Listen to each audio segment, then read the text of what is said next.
Já de volta com Semana Terra Viva e falando ainda sobre a pecuária, nós vamos conversar agora sobre uma tendência nesse mundo da pecuária, que é o melhoramento genético e a reprodução animal. Por isso a gente conta agora com o apoio às informações do Rafael Ribeiro, médico veterinário e também especialista e é o coordenador técnico aqui também do CT Agrovap. Gostaria que você falasse justamente do melhoramento genético, da reprodução animal, as novidades do setor. Exatamente, Lilian. Nós precisamos primeiro entender que o melhoramento genético ele é uma ferramenta para o produtor rural, seja ele produtor de leite ou corte. E no mercado cada vez mais competitivo, você precisa que todas as ferramentas disponíveis estejam sendo utilizadas, né? Então o produtor tem o melhoramento genético como uma coisa muito mistificada, muito elitizada. E é necessário que isso seja passado para o produtor, que do pequeno, que tem lá as suas 5, 8, 10 vaquinhas, ao grande, que tem 1000 cabeças, essa ferramenta está acessível.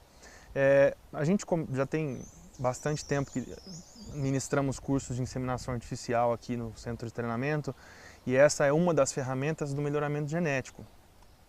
Porque quando você utiliza a inseminação artificial, você já tem a vantagem de utilizar um reprodutor testado, né? Principalmente utilizando os touros provados. Você, por exemplo, nós temos empresas parceiras que trazem o sêmen do Canadá, de reprodutores testados, que já tem 20 mil, 15 mil filhas, né?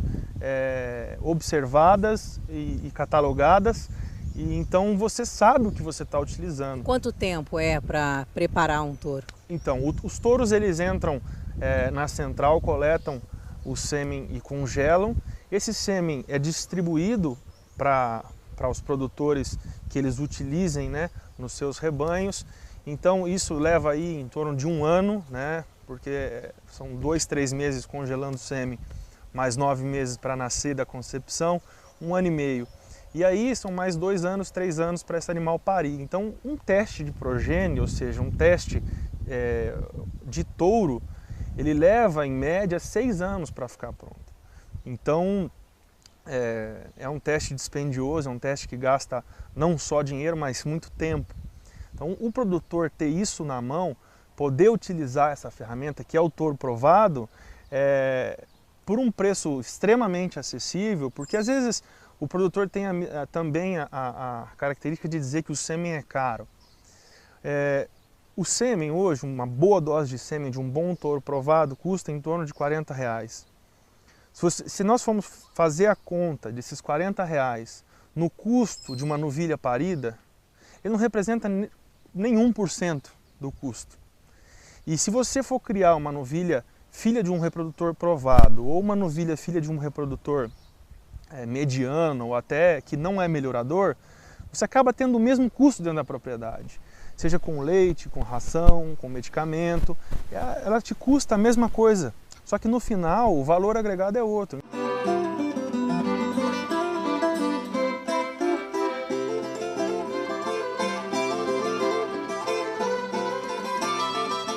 Continuamos aqui com um programa especial do Semana Terra Viva no CT Agrovap e agora o nosso assunto são os equinos e também animais do mercado pet. Por isso a gente vai conversar agora com a Rafaela Dalpiero, médica veterinária, coordenadora pedagógica aqui do CT Agrovap, começando pelos equinos, né, Rafaela? Quais as doenças que acometem os cavalos? Na verdade, a gente tem várias doenças que podem acometer os cavalos, mas algumas em principais a gente tem que tomar um pouco de cuidado, como a anemia infecciosa equina, o mormo e a influenza. Né? 2 delas, que são a anemia e o mormo, são doenças que não têm cura, né? E os animais, infelizmente, têm que ser sacrificados devido a uma lei judicial do Ministério da Agricultura. Tá? E a influenza é como se fosse a gripe equina, né, que a gente consegue contornar com a vacinação também. Bom, por falar em saúde e sanidade animal, quais exames são necessários ao longo do ano para um criador, né, para os cavalos? A gente precisa de ter 2 exames. O de mormo ser negativo, o de anemia infecciosa ser negativo e a gente apresentar a carteirinha de vacinação de influenza de pelo menos 360 dias. Lembrando que o exame de mormo e de anemia, eles têm validade somente de 60 dias.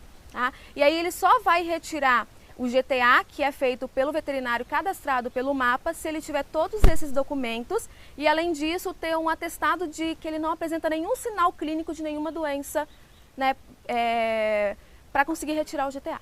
Agora, falando da criação, qual que é o período de reprodução, como funciona?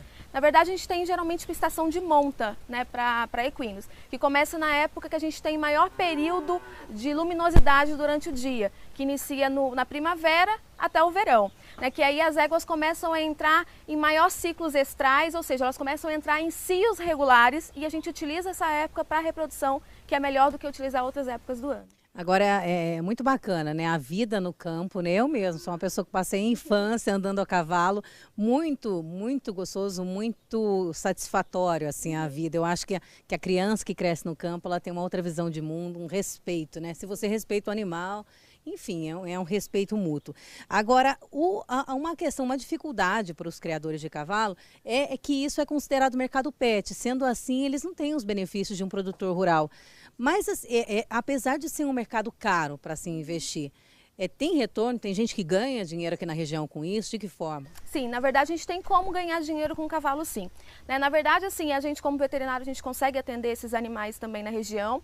Né? Tem pessoas que têm propriedades que acabam alugando baias, né, para deixar a estadia desse animal. Então tem o valor da baia agregado, tem o valor do tratador, tem o valor da alimentação, então ele consegue retirar um lucro. Tem gente que aluga só o piquete ou só o pasto também. E claro, a gente tem grandes pessoas que fazem grandes provas, né? Ou seja, um dia de campo, onde as pessoas vão lá, fazem prova de tambor, de baliza, né, e competições que sempre geram um retorno legal também para o proprietário.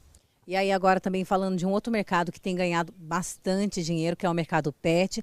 Isso porque o Brasil é considerado o segundo maior mercado consumidor, perdendo apenas para os Estados Unidos. Então é um mercado que está sorrindo à toa, né, Rafaela? E você também é especialista nesse assunto. Sim, eu trabalho com animais de pequeno porte também, além de trabalhar com equinos.